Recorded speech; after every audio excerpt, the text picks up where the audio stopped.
What happens when a terrorist group becomes a better military force than the army? That was the horrifying reality faced by Sri Lanka as it contended with the legendary Tamil Tigers.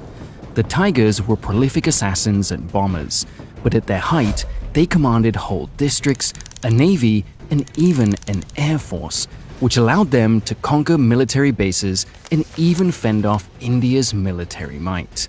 Today, on A Day in History, we look at the history of the Tamil Tigers, what made them so powerful and so feared, and how they were finally defeated. Two ethnic groups dominate Sri Lanka, the Sinhalese in the south and the Tamils to the north. After decolonization, the Sinhalese dominated Sri Lankan politics and society, which resulted in discrimination and inequality for the Tamils. Ethnic tensions flared, which the Sri Lankan government made worse by trying to stamp out Tamil art, language, and culture, and even forcing Tamils to swear an oath of allegiance denouncing Tamil identity. Unsurprisingly, Tamil separatism grew, and soon militant groups emerged fighting for that cause. In 1976, Velupillai Prabhakaran founded the Liberation Tigers of Tamil Eelam, LTTE, better known as the Tamil Tigers, and quickly supplanted the rival groups to become the dominant Tamil separatist militant organization. The Tigers were potentially linked to several small attacks and low-level political assassinations in the 1970s. In 1977, they were probably responsible for the assassination of a Tamil MP. But it wasn't until July 1983 that the Tigers made a deadly entry onto the center stage. On July 23, 1983, Prabhakaran and a group of Tigers ambushed the Sri Lankan Army Patrol 44 Bravo outside of the town of Tirunelveli. 13 soldiers were gunned down and the Tigers slipped away. The blatant attack triggered an angry response, with trucks of Sri Lankan soldiers riding into Tirunelveli and attacking the Tamil residents there, killing around 60 people.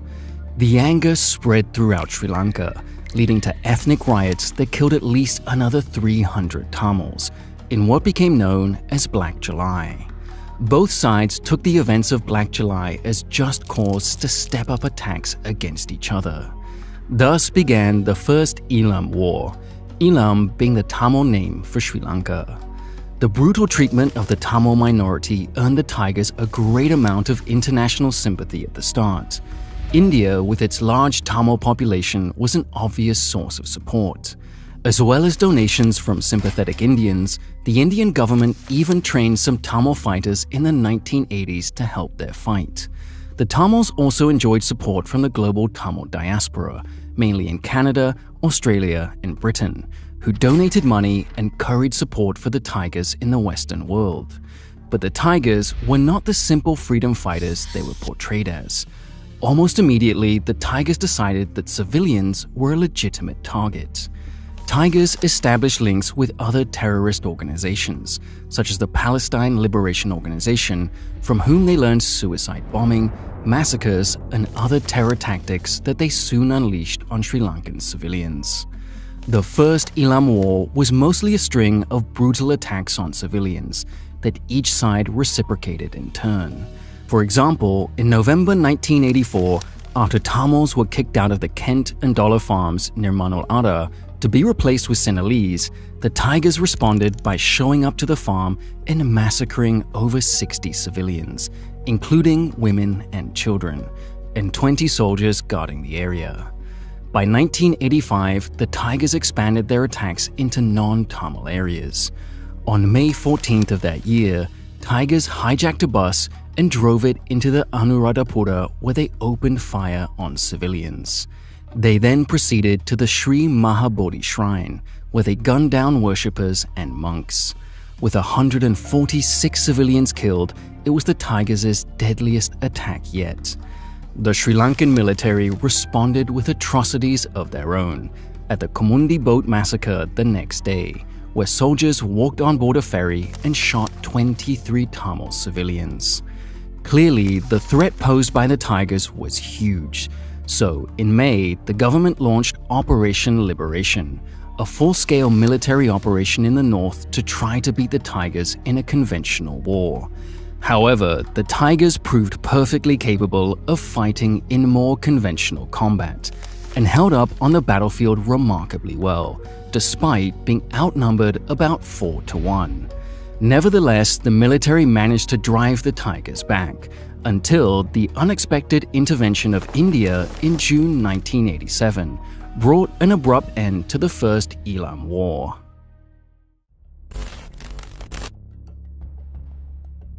India was in a strange position when it came to the Tigers. With tens of millions of Tamils in its borders, the Indian government did not want to do anything that might inflame Tamil separatism at home. At the same time, India saw itself as the regional power, and the constant massacres and fighting just off the coast was obviously a concern. India was also concerned that Sri Lanka was leaning too close to Pakistan. It had offered its ports for Pakistani use during the Bangladesh War of Independence, for example. As Sri Lankan forces pushed the Tigers back towards civilian areas, especially in Jaffna through Operation Liberation, India decided to intervene with humanitarian aid. It airdropped food and medicine for the civilians, which Sri Lanka took as a sign of support for the Tigers. Operation Liberation was paused, as India and Sri Lanka negotiated their way through a diplomatic crisis, which gave the Tigers time to reorganize and catch their breath.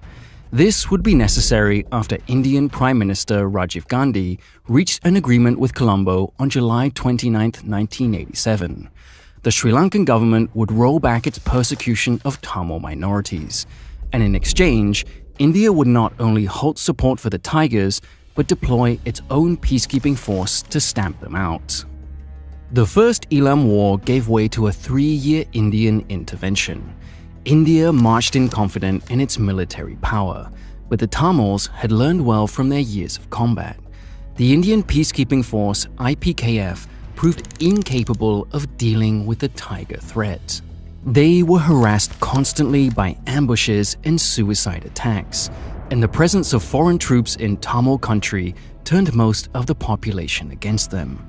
Indian troops were accused of numerous abuses towards civilians that only increased support for the Tigers and even turned the Sinhalese against them.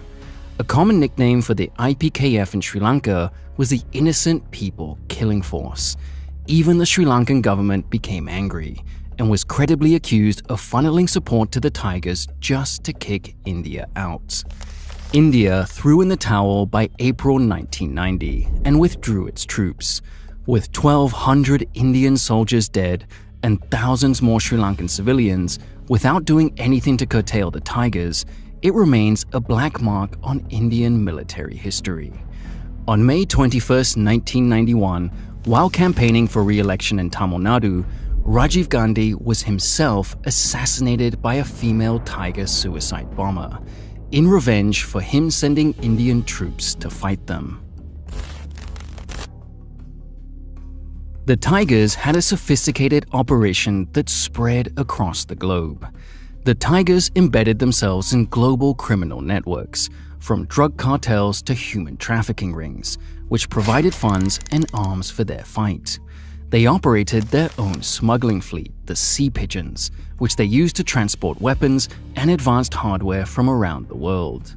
On top of their illegal activities, the Tigers were able to garner popular support from around the world. Donations flowed in from the Tamil diaspora and sympathetic non-Tamils, whose only real exposure to the conflict was through reports of anti-Tamil government action. At their height, the Tigers received an estimated $300 million in funding annually. One of the Tigers' most important divisions on this front were the Truth Tigers. These cameramen followed the Tigers into battle to capture footage for propaganda videos. These videos were incredibly effective as recruitment tools, but getting that footage was risky. Most Truth Tigers were killed in action, but their work earned them great respect among the other Tigers for how useful it was. As early as 1984, the Tigers also operated a military navy, made up mostly of captured Sri Lankan vessels. The Tigers used naval raids very effectively, for both terror attacks and more conventional military operations. In the 1990s, rumors emerged of a Tiger Air Force that were only confirmed into the 2000s.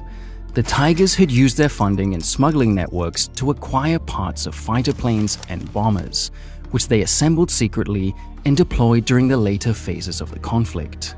But the highest honor for a Tiger was to join the infamous Black Tigers. The Black Tigers were the dedicated suicide attack division, made up of only the most devoted and dedicated Tigers. The Black Tigers revealed their existence on July 6, 1987, when Valipuram Vasantan drove an explosive-laden truck into an army base in Nelliyadi. The blast killed 18 people, while the squad of Tiger gunmen who poured in afterwards killed 40. It was a Black Tiger who assassinated Rajiv Gandhi, and the group would rack up hundreds of kills over its lifetime. No one knows exactly how many Tigers there ever were, but through its lifetime, it must have had tens of thousands of members. The Tigers were notable for recruiting women who made up an estimated 25% or more of the group, and could be found in every division. The complexity of the Tigers made them a unique threat. These were not simple terrorists, but a true guerrilla army, with hopes of establishing a truly independent and militarily capable Tamil state. Going into the 1990s, the Tigers were stronger and more battle-hardened. The Second Elam War would be even more brutal than the first. The Tigers opened it in June 1990 with a coordinated attack on 12 police stations and the execution of around 600 people. The government responded by resuming military operations and embargoing all food and medical supplies to the Tigers' core power base in the Jaffna Peninsula. The Tigers responded by expelling 30,000 Sinhalese and Muslims from Jaffna in October, in a wave of violence that claimed hundreds of lives. The Sri Lankan military was not able to organize an effective military response and were proven to be outclassed on the battlefield.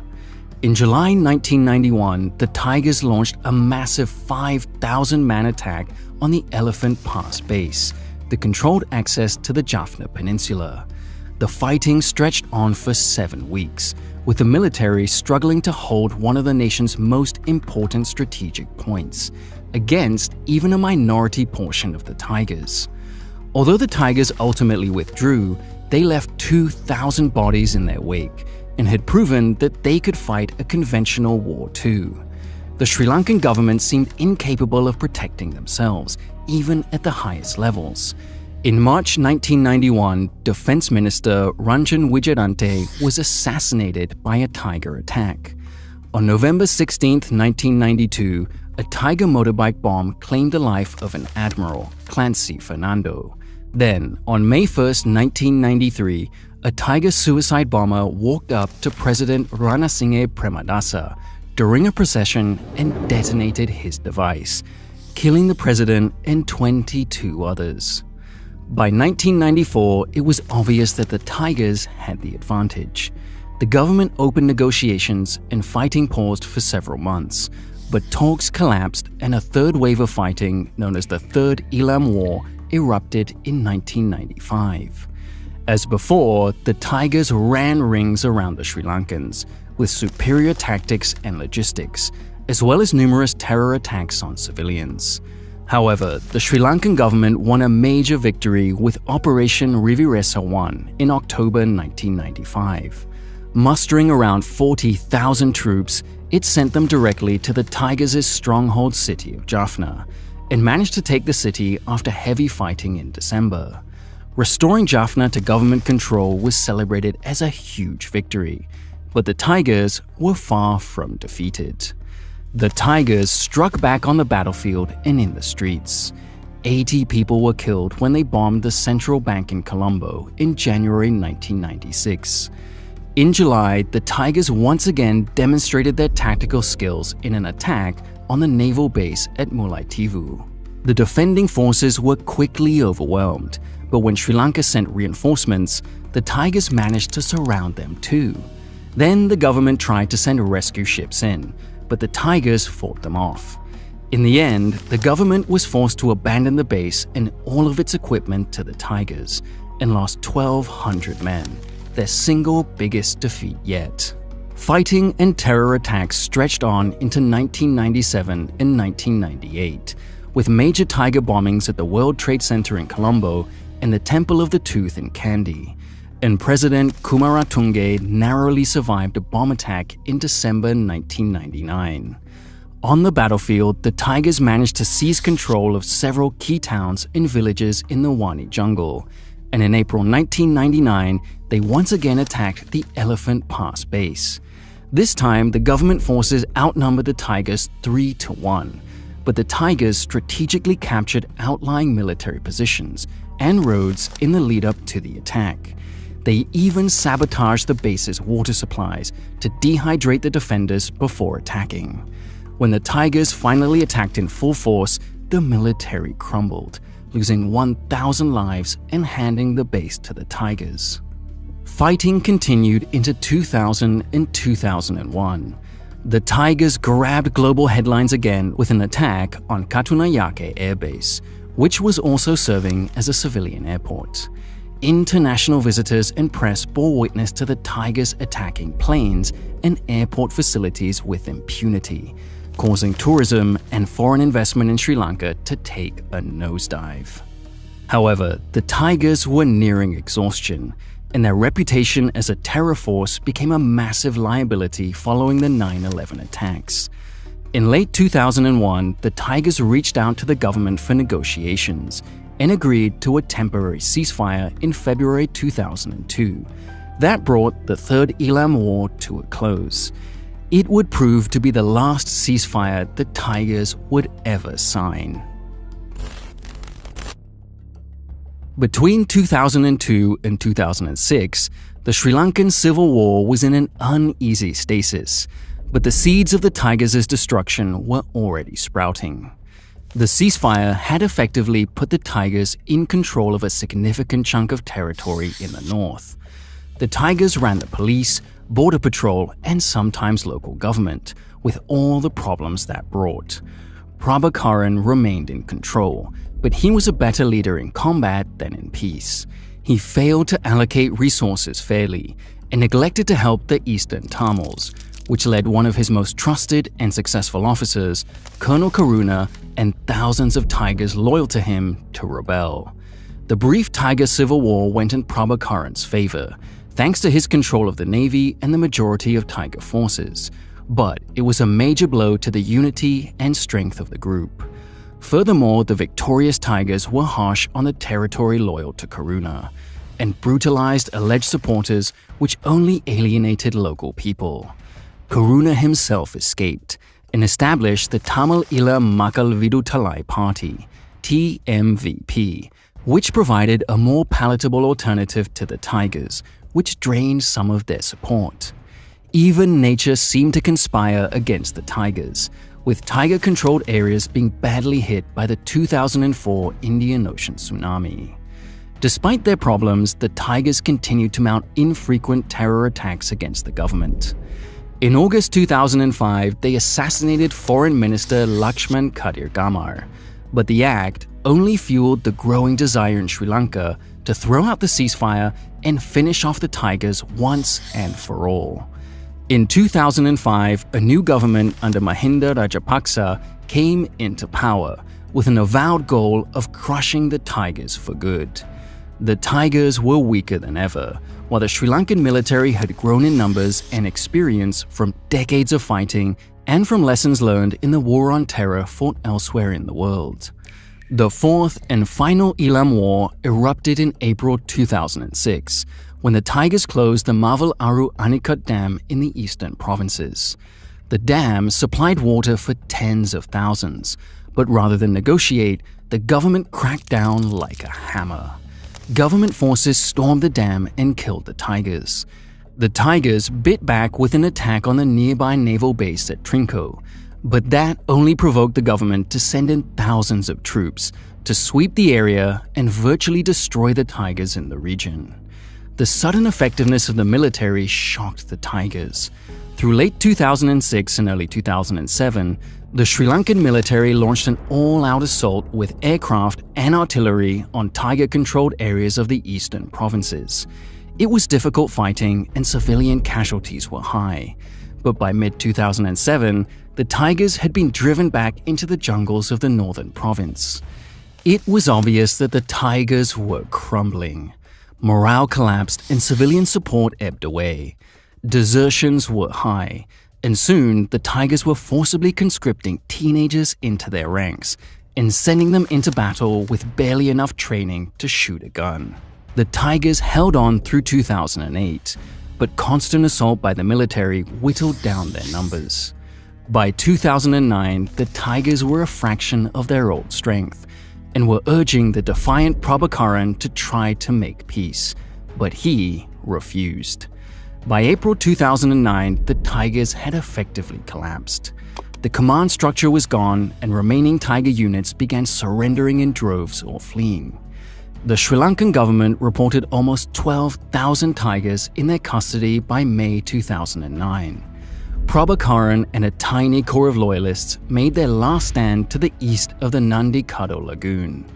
With Sri Lankan forces closing in from all sides, Prabhakaran was finally caught and killed in a firefight on May 19th, with 30 of his elite bodyguards. Prabhakaran's death was effectively the end of the Tigers. News of his death brought public celebration across Sri Lanka, and the Tigers' deadly reign of terror finally died with him. Although the Tigers nominally continued under Selvarasa Padmanathan and allegedly still exist to this day, they have not carried out a noteworthy attack or military operation. Sri Lanka had achieved the rare feat of stamping out an insurgency through sheer military superiority. That victory did not come without cost. The Sri Lankan Civil War led to the deaths of 100,000 people, many of whom were killed by the Tigers, but many whom had been killed by the government as well, with some estimates suggesting that the government response to the Tigers was deadlier than the Tigers themselves ever were. For the Tamils of Sri Lanka, the legacy of the Tigers is complicated. They alienated many with their open attacks on civilians and their failures in their final years. However, Tamils still face discrimination and inequality in Sri Lanka, and there is much work left to be done to heal the damage wrought by decades of discrimination. In 2023, the Sri Lankan government announced plans for a National Unity and Reconciliation Commission to address the bitter legacy of the Civil War.